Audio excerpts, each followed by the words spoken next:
wonderful Irish singer. Very pleased to welcome Kevin Gallagher into studio at the moment. Kevin is fundraising for the great organisation PIPS at the heart of our community, the prevention of self-harm and suicide. That's their aim in life. The latest fundraiser for you, Kevin, is what? What are you trying to achieve? It's this Sunday, and it's the 10k run and 5k walk, and this is the third annual of it. And, yeah. Eamon Murphy from PIPS has done this from the start of it, and he's done a brilliant job. The local community have been brilliant. The city runners, all them, Derek Winters, there's the local runners in the area. At many events I've been, I do 10Ks myself. Do you? Marathons and that there, and the running people in this area is brilliant. Yeah, it seems to have taken off big time. The support everything.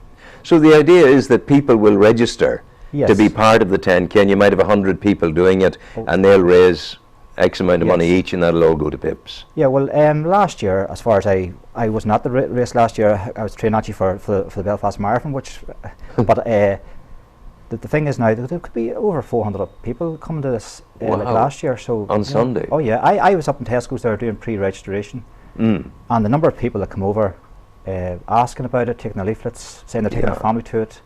And runners especially, it's just overwhelmed me anyway. Yeah, it's a great thing to be able to do, to have the strength to run, and certainly the enthusiasm, the marriage of the strength and the enthusiasm suddenly makes things happen. Well, I find I live in Warren Point there, and it just cleans your head out. When you go for a wee run, you just forget what's going on that day, and you just go up around the country and you're back home again, and it keeps you fit, keeps you healthy. I used, in my running days, I used to love the experience of the shower after the run, especially if you're running in the rain. Yes. And then you come back and you're cold and your legs are blue and you're numb, and then you go in, wow, you're into that shower. Well, a lot of people probably look in cars looking at runners running in snow, rain, but it is very addictive, and they don't understand this. Most runners are stuck to a plan from day one. If they're doing a marathon, they have to go out running. If they're doing a 10k, which most people are, there's a lot of Tesco's especially, there's a lot of people doing 10k for the first time, and I have said to them, by doing the PIPS run this Sunday,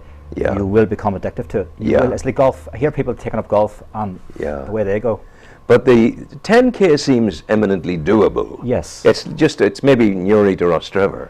Well, if I would say I from Warren Point to Newry, it's about 6 odd mile. I take it on the train. So it's doable, for people. Yeah, it's doable for people. Whereas a marathon may be more difficult. You tell me you do marathons. I do. I've done the Belfast one there, and I'm doing the Dublin one now. And it starts with 10k. Yeah. It starts with 5k, 10k, and then you want to go that wee bit further. You build it up. You build it up from there. The worst thing about doing a marathon, what is we weren't really designed to be running 26 miles, were we? It's the food. The food, you have to eat healthy. Have to eat healthy. You have to stay away from the takeaways, and if you want to take it really serious, like, and want to get around it, the takeaways and all that keeps you healthy and keeps it motivates you too, and then you're raising a bit of money for something too. Absolutely. What would a healthy, for a person training for the marathon, what would a healthy diet be? So what would you say? Give me a dinner. Well, I'm not an expert, but there's experts out there. But you've done it, and you know it. Taking advice from some runners, it's porridge and pastas and load of carbs before it. Yeah, and water. I drink a lot more water now than I ever did before, and I'm not saying I don't drink at all, but like I would, every so often. That's some people take it in this area alone. The running has taken off. Runners are near enough. They're everywhere. Yeah, they're why? Have you any take at all on why you think that may have happened? Honestly, I think it's all the running clubs. Newry City runners especially have really, I think, pushed the thing forward. We used to have one Newry running club. It was called Newry Harriers. Yeah. That was it. But those were the days when we had spikes in our shoes for tracks. We don't have that anymore. The footwear, you couldn't possibly do marathons unless you had the kind of excellent running shoes, the gear that you have now. You can do it quite cheaply too, but yes, some runners would go over the top and spend a lot of money on their trainers, but overall it is a very cheap thing. It is a very cheap and easy thing to do, and you can go out running with people, or you can go out on your own, and that's the thing about it. It's a team event, or you can go out on your own. It's very, as I said, it does clean your head out. You feel refreshed and better after it. You feel really guilty if you don't get out. if you know what I mean. If you can't get out running, it's a very guilty feeling that I should have been running now, or I should have been out there. But what do you work at? What's your work? Well, I actually just started Pips there on Monday. Oh, you started with Pips? Yes. And what will you be doing? I will be helping out with fundraising.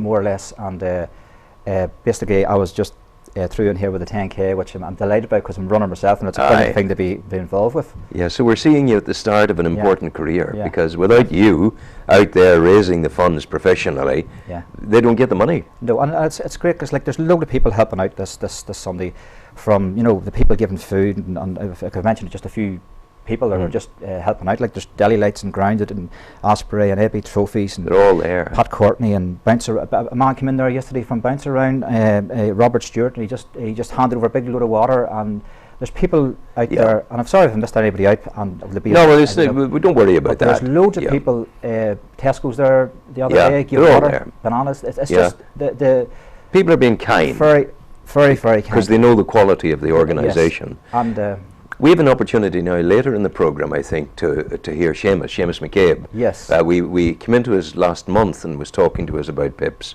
and does no harm on the couple of days before the Pips 10K to hear from Seamus again, so we're hopefully going to do that. Yes. So is it too late for people to come to you? No, they can come to Pips office and still register, and on the day itself registration will start from say 9, half 9. I'd say it could be there for about half 9, it'd be better, you know what I mean? And you will leave from where?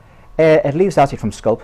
Where is Sculp? It's up the Caribbean Industrial Estate. So it's and the route is where it goes? It would be straight up the George Pass, up the toll path. And it's very flat, which is good for runners because they want to get a personal best. Yes. It's a very good incentive to do it. Yeah. Because most 10Ks around the area are very hilly.